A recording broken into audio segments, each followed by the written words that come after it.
Isang mabuhay na araw po, mga kanegosyo. Tara sa isang inspiring day dito sa kabuhayan at negosyo kung saan alamin natin ang mga kwento sa likod ng tagumpay ng mga Pinoy entrepreneur. Ako po muli ang makakasama ninyo ngayong araw at your service, Gani Makatuman, para sa matamis na episode ngayong araw at makakasama natin ang isa sa mga haligi at rason kaya nagtagumpay ang Miguelitos International Corporation. Walang iba kundi si Miguel Aman. Isang kaalaman lang po, ang Miguelitos International Corporation ay isang kilala at subok na kumpanya sa industriya ng food franchising and manufacturing dito sa ating bansa. At bukod dyan, mayroon na rin silang mga outlet, 900 outlet sa Pilipinas at ibang bansa na siyang patunay na ang itong Miguelitos ay isa talagang trusted na brand. Huwag po natin patagalin. Welcome sa Kabuhayan at Negosyo, Miguel. Well, thank you po, Yusek, Gani, for inviting me. Malaking karangalan na ma-interview rin po ni Mr. Kabayan. Opo.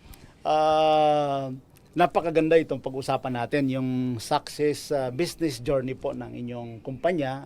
I understand ito po ay inupisan ng inyong mga magulang, ano? Yes po. At mahigit 2 dekada din ang Miguelitos dito sa industriya. Paano ba talaga nagsimula ang Miguelitos? Well, nagsimula po yung word na Miguelitos by my parents. So it was named after me. Sa pangalan ko pong Miguel. So, pinangalan sa'yo. Kasi mahilig ka raw sa ice cream. Mahilig ako mag-ice cream. Opo, yun po talaga yung reason. So, si Ms. Michelle Aman and Mr. Marlon Aman, our President and CEO ng Miguelitos International Corporation, talagang they established the business. Sila po talaga yung, kumbaga yung founder po, no? Year 2002, they started this business. And then, natatandaan ko pa, ang unang store namin dito sa Market sa Taguig.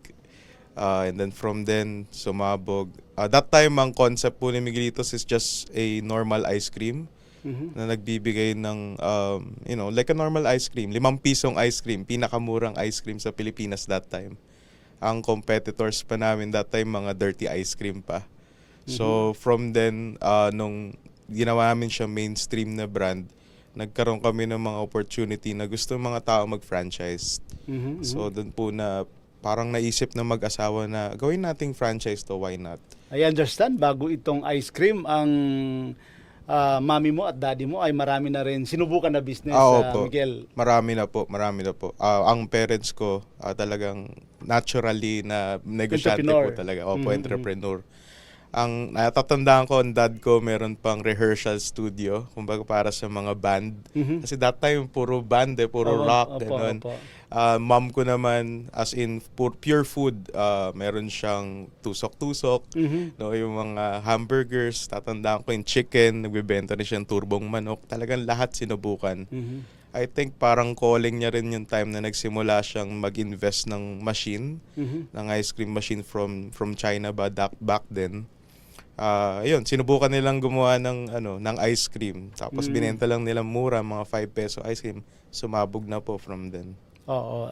Bali, to be exact, ilan na ngayon yung franchise nyo, Miguel, itong Miguelitos? Opo. Ang total stores namin dito sa Pilipinas is 600 po. 600 stores? Yes. Tapos, I understand, nasa Australia na kayo, Dubai. Yes po. We're going international. So that's where my job is naman po. I handle all international clients. I do closing and presentation. So in terms of other countries, available na rin po kami sa Australia, sa Dubai, meron na rin po kami sa South Africa, sa Mozambique.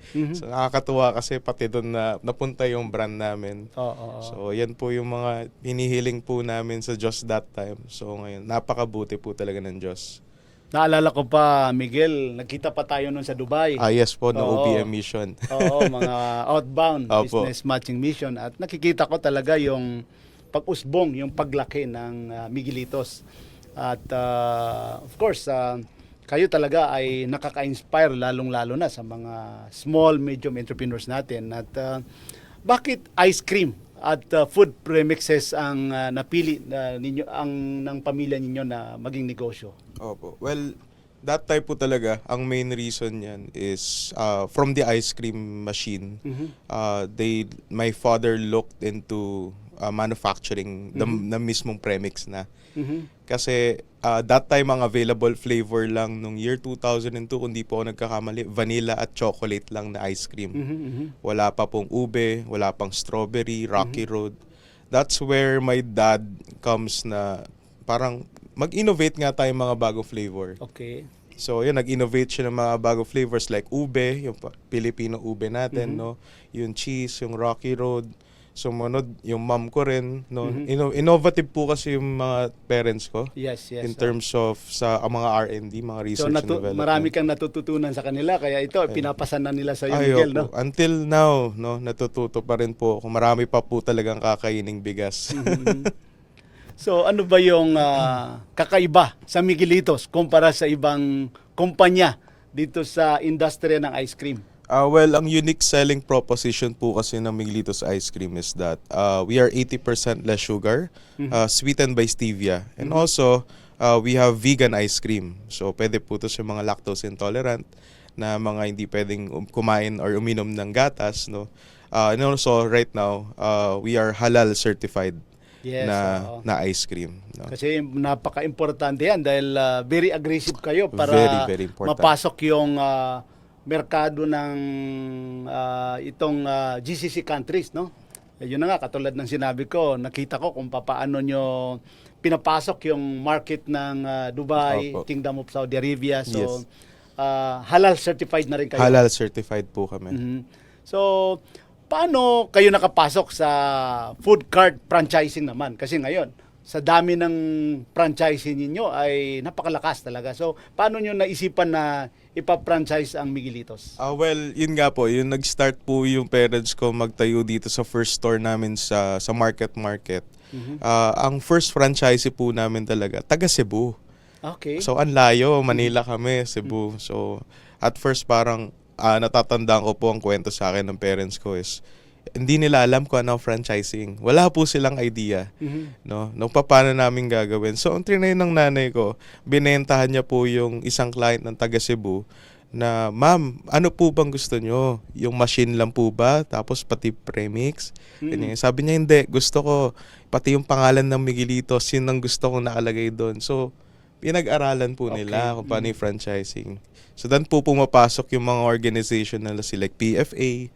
No, malaking tulong po 'yun para sa mga brand owners na Philippine franchising, Yes talagang po. nag-tie up kayo. Yes po. So ayun po yung main reason na para maging organized ang isang franchisor is to build a brand na pwedeng franchisable. Correct. No? So yun po yung I think the best way I can answer that question po. Tama naman, Miguel. At alam ko, katulad ng sinasabi ko kanina, talagang malaki yung naitutulong nyo sa mga maliliit, no?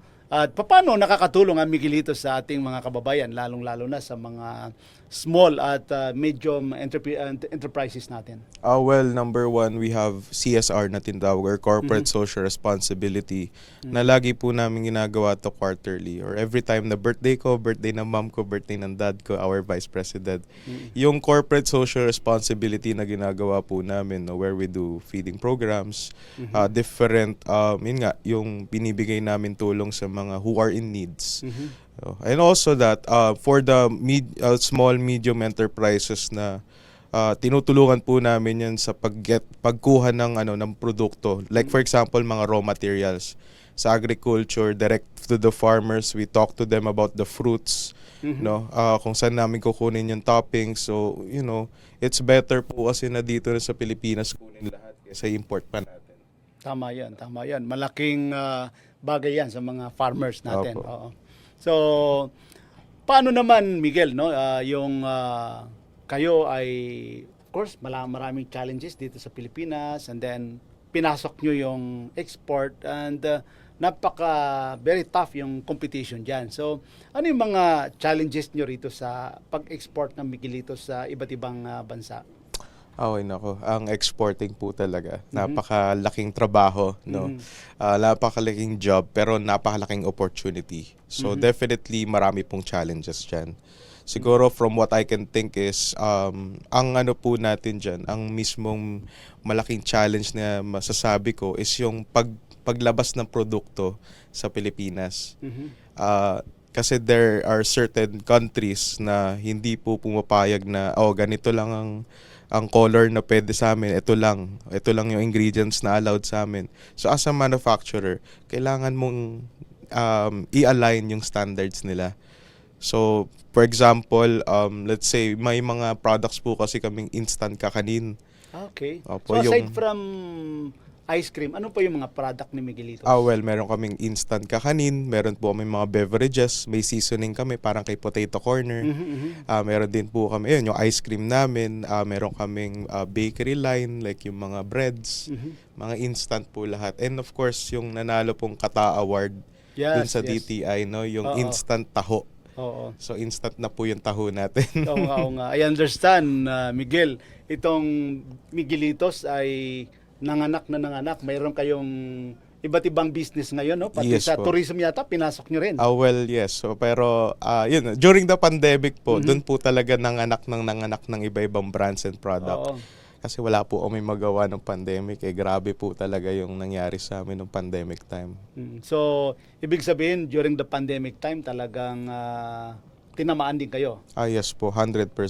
I think I speak in behalf of all the food industry. Talagang wala pong nakaligtas dito Oo. sa pandemic. Alam na ko to. yan dahil yung negosyo nyo, syempre yung mga pwesto nyo mostly sa mall. Yes Kaya po. ang malaking tinamaan during the pandemic is yung mga mall. Kaya Opo. siguro na nagsara na rin. Ano, yung Yes mga... po. So paano nyo na-cope up yung problema sa pandemic? Well, yun nga po, no. That's the biggest challenge, yung pagsara ng mall. Especially naka-face mask po tayo. Kaya ang ice cream, Oo. kailangan, 'di ba? Kainin natin ng walang face mask. So, Correct. it's really a challenge. Siguro po nung nag-lift na, nag-ECQ na tayo, medyo nagkaroon na ng konting freedom yung mga tao, nakakalabas na. That's the time na we invested on the parang webinar with our existing franchisees. Through Zoom pa po yun ng time na yun. Kasi hindi pa pwede mag-physical contact. That's the time that we encourage them na let's go back, let's try again. Let's go back to our usual self. And yun, may mga bumalik, may mga hindi bumalik. Kasi nga, hindi na po kaya, hindi na stable. So, naintindihan naman po namin yun. But right now, we're still collecting new franchisees and we're really grateful na yung brand namin is na-establish pa rin with their help. Oo, kanina nag-usap kami mga kanegosyo ni Miguel ay during the pandemic daw ay muntik kayo magsara, no? Opo, parang kandila po na natutunaw. That's the main thing na nakakatakot is yung sariling fund nyo na po, no? As in fund nyo na, not the fund of the company. Yung nilalabas na. So marami pong story for every entrepreneur ng ang backstory ng pandemic. Personally yun po yung time na pumasok ako sa company during the pandemic. Before the pandemic, hindi ka pa talaga... Well, before the pandemic, I'm engaging na po with them, with my parents' business. Pero, no pandemic na po talaga, yun yung mismong year 1 ko na nandun na ako sa company. So, nakita ko po yung downfall ng brand. So, ayun. Siguro yun din po yung nag-spark sa akin na parang, imbes na magtrabaho ko sa ibang company, I think this is the perfect time na makabawi naman ako sa parents ko. I understand na ang 2019, before pandemic, yun yung year nakita tayo sa Dubai. Yes sa po. OBM. Outbound, OBM, no? Outbound Business Matching Mission. Opo. And then 2021 yata na magkakasama rin tayo sa Dubai. Sa Dubai din po, oo. yes. So, napaka-interesting itong usapan namin ni Miguel. At mamaya po, mga kanegosyo, pag-usapan naman natin yung mga challenges, paano nila na-maintain yung mga outlets nila overseas. Kaya, wag po kayong aalis, mga kanegosyo. Magbabalik po ang Kabuhayan at Negosyo.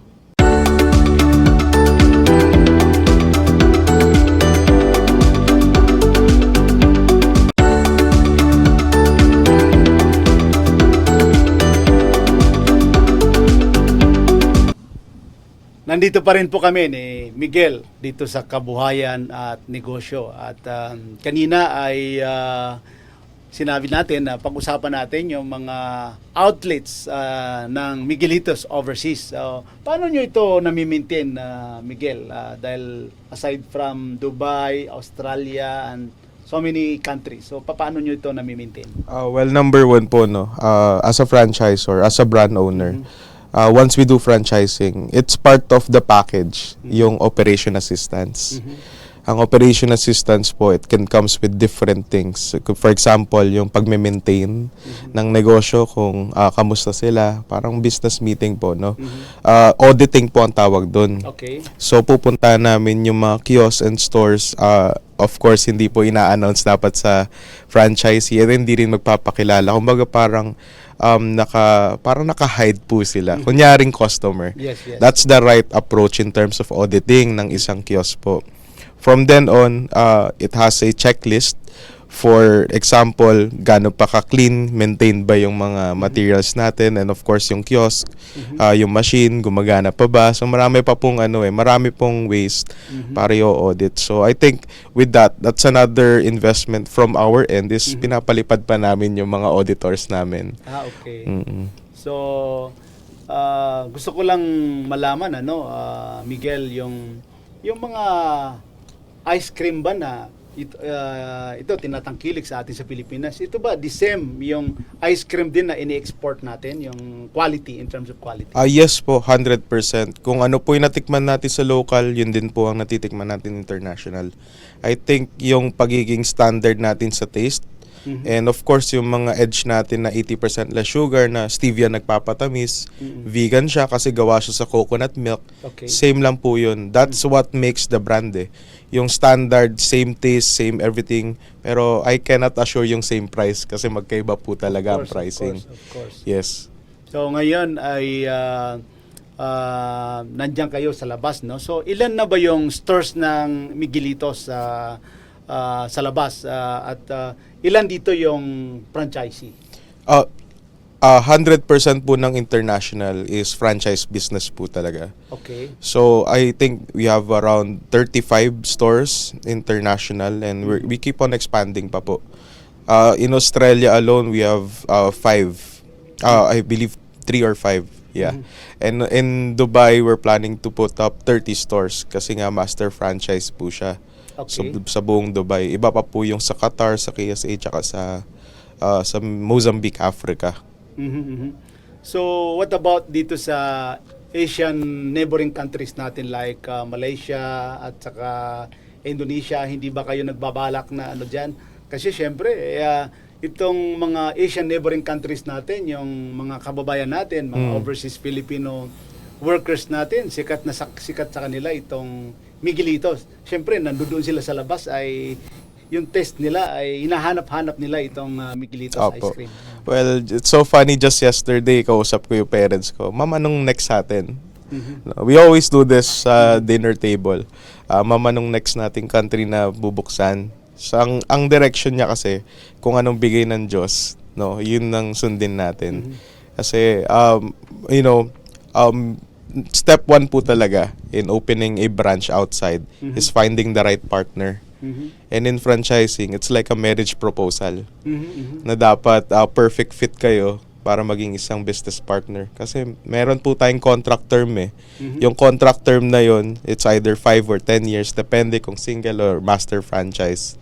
For 10 years, lagi kayong magkausap, lagi kayong exchanging ng information, no, sa costing, from operation to marketing to financial, magkakasama po talaga kayo for 10 years. So, finding the right partner, and kung ano po ibigay ng Diyos na makikilala namin, why not? Let's go for it. For Malaysia, Singapore, Indonesia, yan po talaga mga next target naming countries. Brunei, maraming Why not? Dyan, mga Pilipino dyan. Opo. Yun kasi yung mission natin dati na lalong-lalo na itong mga successful na franchise, no, na homegrown Filipino company na talagang tinatangkilik sa ibang bansa. So talaga naman nakita ko itong Miguelitos na napaka-aggressive. Siguro there was a time na halos everyday nagbubukas kayo ng branch. Opo, Oo. nangyayari po yan. Mm. Sa isang araw, siguro mga 10 branch dito sa Pilipinas. Iba pa po yung sa ibang bansa. Oo. Yun nga, I'm really thankful for my team also. Mhm. Kasi sila rin po yung katulong namin in terms of, expanding here in the Philippines. Kasi even though 600 in the Philippines, marami pa po talagang stores na pwedeng paglagyan. And murang-mura lang po kasi franchise namin. Okay. Kaya sa mga gustong magnegosyo talaga, gusto mag-franchise, napakadali lang. Okay. No? Yung capital na need natin, hindi naman siya, well, merong malaki kaming package, may maliit. Pero it really depends kung ano yung goal natin eh. Ang goal po talaga ng isang negosyante is hindi kumita, sa totoo lang, hindi kumita ng pera, hindi magkapera. No, ang goal nila is para maging stable financially. Yes, yes. Oo, Opo. tama. Mayroon tayong profit income na laging natatanggap monthly. Mm. I think that's really the goal, especially for the younger generation. Since I myself is a second generation owner, Mhm. iba po kasi yung mindset and mentality ng mga batang katulad namin na nasa negosyo na. Oo, oo. So, Miguel, sa tingin mo, ano ang mga key milestone ng Miguelitos? Key milestone ni Miguelitos. Mhm. Well, marami po na pwedeng banggitin. Pero definitely, I think ang biggest milestone po namin, ano po ba, last year, next year, ano po ba? Yung mga, of course, itong mga susunod na taon. Sa susunod na taon. Well, expansion po in the Philippines. We plan to expand our manufacturing plant. Mhm. At our office tower, that's the plan. Also, yung emerging ng mga bagong brands na ilalabas po namin, bagong menus for Miguelitos. And also, of course, yung expansion po sa ibang bansa. No? Ang ano po kasi namin, ang advocacy rin namin is makatulong din kami sa mga kapwa naming Filipino. Magbigay ng trabaho, no, bigyan ng magandang negosyo. Yun po talaga ang ano namin, ang main purpose ng pagnenegosyo namin. Like I said, we as entrepreneurs, we do not invest on businesses as to make money. We entrepreneurs invest in relationships and connections. Correct, correct. Yan po talaga ang main goal namin. Mhm. Yung humble beginning ni Miguelitos ay talagang maraming na-inspire na mga kanegosyo natin. Ano? So, ngayon, ilan na ba, gaano kalaki yung company or ilan na ngayon ang empleyado ng Miguelitos? Empleyado po, around 300 po. Wow. In terms of the corporation, 3 po yung corporation namin. Actually, 4. No? Pero yung isa kasi non-food. So, yung unang corporation, si Miguelitos International Corporation, ito po yung hawak mo. Well, part po ako doon. Okay, No? okay. It's the manufacturing ng mga food premix namin, mga syrups, etc. Mga food po yan, purely food. Yung isa naman po, it's Miguelitos Business Development Group. That's for franchising, yung mga nagpapa-franchise. And then, yung isa po, yung sa akin, is si Miguelitos Export Trading or METCO na tinatawag. Ito yung presidente ka. Opo. Okay. So, more on exporting, international franchise, ganun po.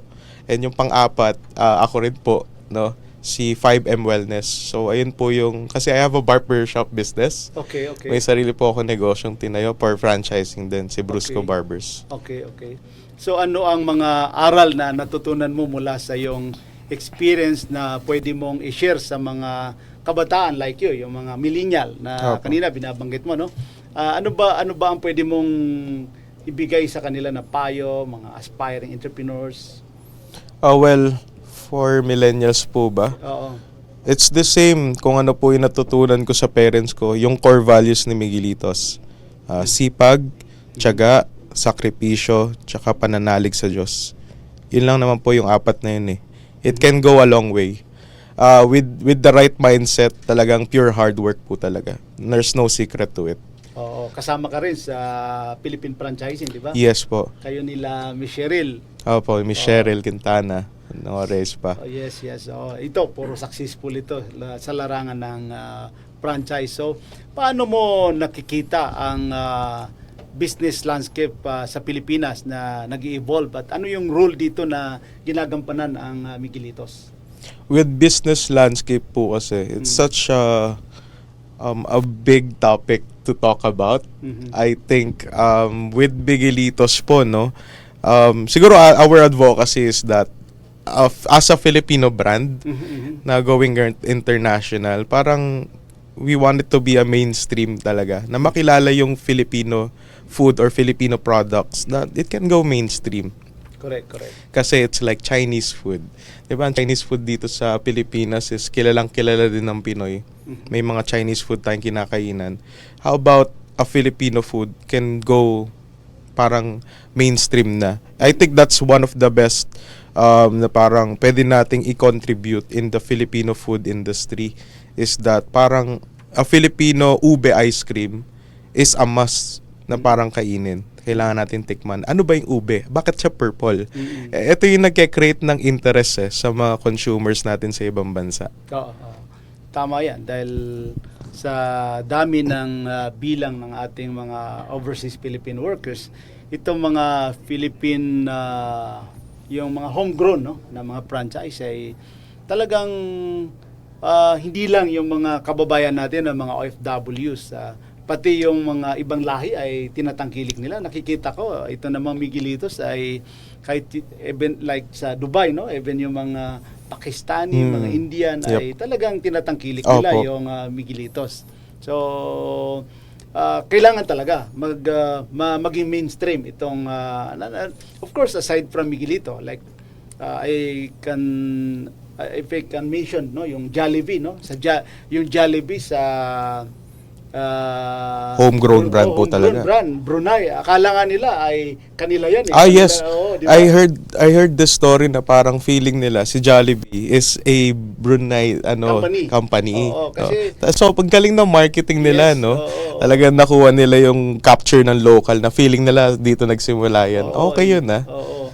At syempre malaking bagay na doon ay naging halal compliant siya, and yung ano doon, yung mga consumer doon ay mga halal market doon. So talagang maganda yung ano natin, pasok natin doon sa ano. So I hope ang Miguelito rin ay magiging ganun din. Ang nakikita ko naman na hindi lamang yung mga OFW ang tumatangkilik sa Miguelito sa ibang bansa. Hopefully po, no. Good thing na minention nyo po yung halal, no.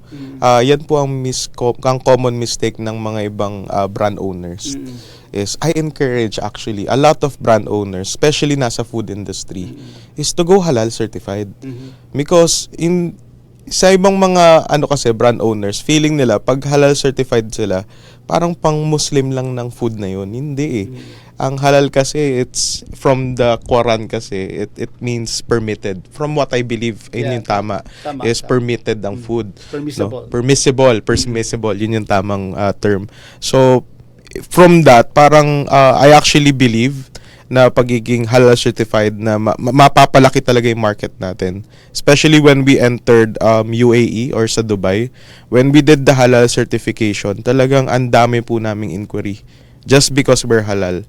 And in Australia, just because we're halal, hindi lang po namin siya na market sa Muslim. Even yung mga white people, they know what halal is. Because they are familiar with halal. Totoo yan. Kaya tayo naman, ang advocacy rin natin sa halal ay lalo na sa mga SME natin na of course dito sa Pilipinas may captured market katulad ng product mo. At if you go halal ay matatarget mo yung 2 billion na halal consumer all over the world. Opo. Kaya napakalaking Napakalaki. kung mapasukan mo yung Saudi Arabia, Dubai, Qatar, Bahrain, Oman. Opo. And also, malaki yung itong 2 billion na halal market. Nandiyan ang Turkey, dito lamang sa Asian neighboring countries Opo, sa natin, Malaysia, napakalaki. marami Malaysia, po. Indonesia, Brunei. So, even in Singapore, ay napakalaki yung demand ng mga halal product yan. Kaya talagang napaka-importante at lalong-lalo na itong Miguelito ay halal compliant Yes kayo. po. Lahat po ng products halal certified. Oo, kung papasok ka rin sa airline industry ay i-demand nila na halal compliant yung ice cream mo. Bago po yun, why not? Diba? Oo. So, napaka-interesting po yung usapan namin ni Miguel, no? At magbabalik po ang kabuhayan at negosyo.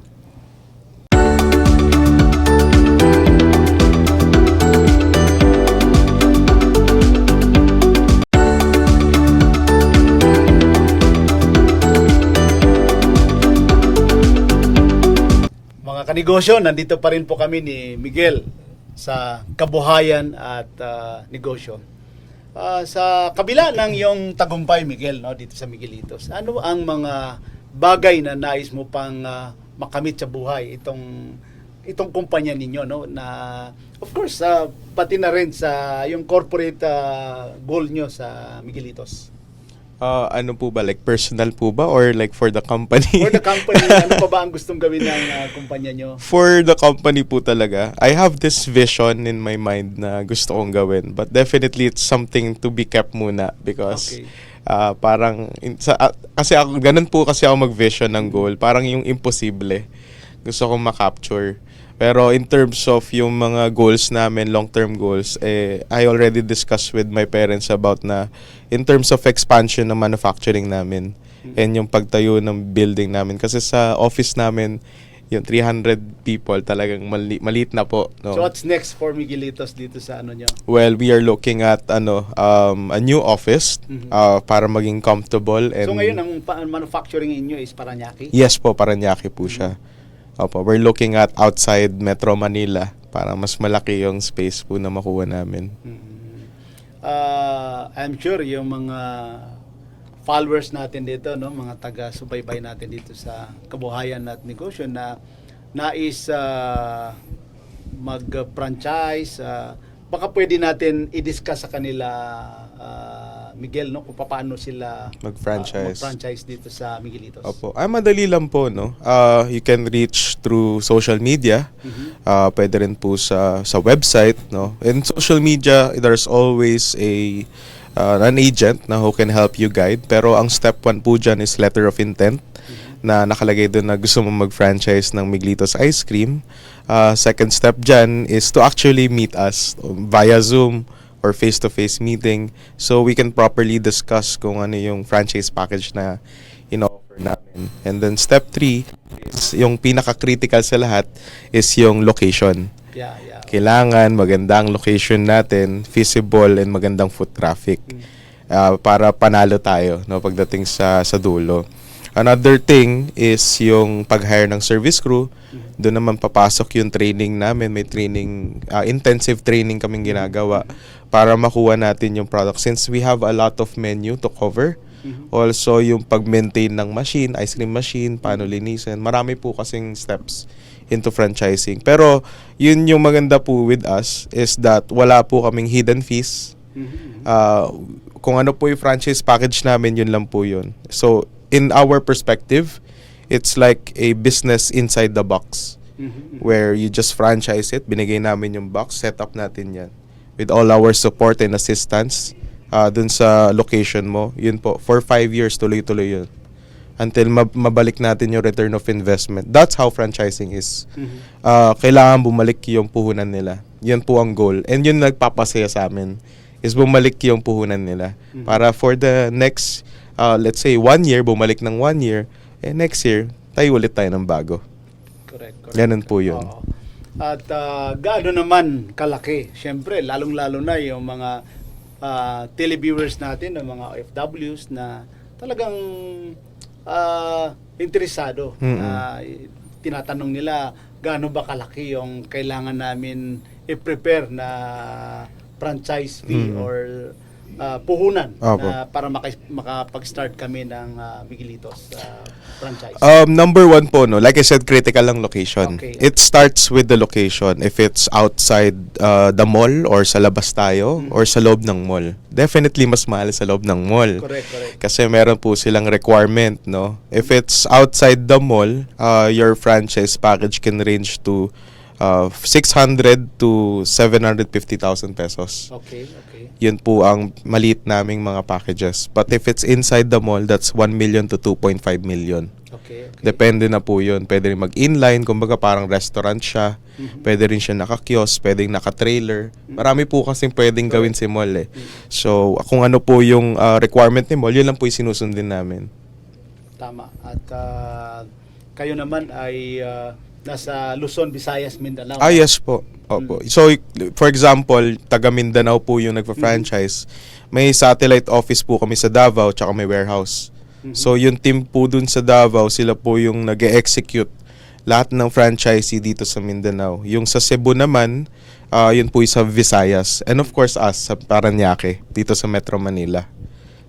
Ganun po yung ano namin, parang standard or yung way namin pagpa-franchise. Pero wala kayong mga mobile, no? Meron po actually. Meron kayo. Opo, ila-launch po namin siya. Baka next year, meron kaming ice cream mobile na ila-launch. Opo, for schools naman siya, for parks. Pero ano po siya, it's still, right now pinag-aaralan namin siya para maging perfect. Kasi that's the number one eh. Need po natin pag-aralan yung ins and outs ng isang negosyo before natin siya i-launch in public. Kailangan masubukan muna namin before namin pa-franchise. Para sure kaming gagana yung negosyo. Kayo ba, Miguel, mayroon kayong maipapayo doon sa mga aspiring entrepreneurs natin na nag-iisip na rin na magtatayo sila ng kanilang negosyo? Ikaw, na-experience ng family nyo, ikaw next generation ka na, no? Second generation ka na sa negosyo ninyo, at nakita mo, nasubaybayan mo yung pinaka-humble beginning ng mga parents mo. Mayroon ka bang maipapayo doon sa mga aspiring entrepreneurs na talagang nag-iisip na gusto rin nila mag-start ng panibagong negosyo nila? Opo. Well, for entrepreneurs na katulad ko, mga second generation po, no, it always starts with an idea. Yung idea na gusto mong mag-start ng negosyo. Another thing is that, ano yung idea na yun? Do you think it's gonna fly sa market? Also, you have to brand it. No? Yung branding, napaka-importante for millennials like us. Gusto natin may tamang color tones, no? Tamang itsura lang siya, tamang aesthetic. Pero another thing na dapat maging ready tayo is yung mindset natin sa pag-i-start ng isang negosyo. Because marami po talagang problem na dadaan sa atin once na mag-start tayo ng isang negosyo. It's unlike franchising na mayroon siyang 90% success rate. Yes, yeah. Kasi po ang pag-i-startup ng isang negosyo, yung mga problems na, alam mo yun, yung mga maliliit na problems na mangyayari sa atin pag as a startup, nasala na po yan ng isang franchising brand like us, no? I think that's one of the reason why we always push them to franchise. Pero of course, there are some people na gusto nila ng sarili nilang brand, which is, that's good, no? We encourage that, na gumawa sila ng sarili ng brand. Kasi kahit din naman po kami, nag-start po kami doon, no? Wala kaming alam sa branding, sa franchising, like what I said last time. Definitely, yun po yung nag-spark ng interest ng pagsaba-branding namin. I believe kung mafa-flash po sa screen later, kung ano itsura nung unang kiosk namin, no, dito sa market, and then now, ano yung bagong kiosk namin. So definitely yung branding po yung nagtulong sa amin para mag-expand internationally. So ganun po. Okay. At Chuck, na marami tayong natutunan sa itong programa natin, mga televiewers natin, Miguel. At kami po ay nagpapasalamat sa iyo, sa iyong oras at sa pagbibigay ng inspirasyon sa ating manunood at mga taga-subaybay. Totoo pong may tagumpay sa mga dedicated, focused at masisipag tulad mo, Miguel. Maraming salamat sa iyo. Well, maraming salamat din po Oo. sa pag-invita, Yusek. Opo. Samantala, para sa mga hindi pa po nakapanood ng mga nakaraang episodes natin dito sa Kabuhayan at Negosyo, pwede nyo pong balikan through my YouTube channel, Abdul Gani Makatuman, at sa aking Facebook page po, Abdul Gani Makatuman, Kabuhayan at Negosyo. Siyempre po, wag natin kalilimutan mag-like, mag-subscribe at i-follow po para sa mga updates at mga bagong episodes natin. Maraming salamat po. We at Kabuhayan at Negosyo are one with the government and our commitment to help Filipino entrepreneurs improve their lives. Lagi po nating tatandaan, kahit anumang problema, kahit anumang sakuna, kayang-kaya natin ito. Ako po si Gani Makatuman at ito po ang Kabuhayan at Negosyo.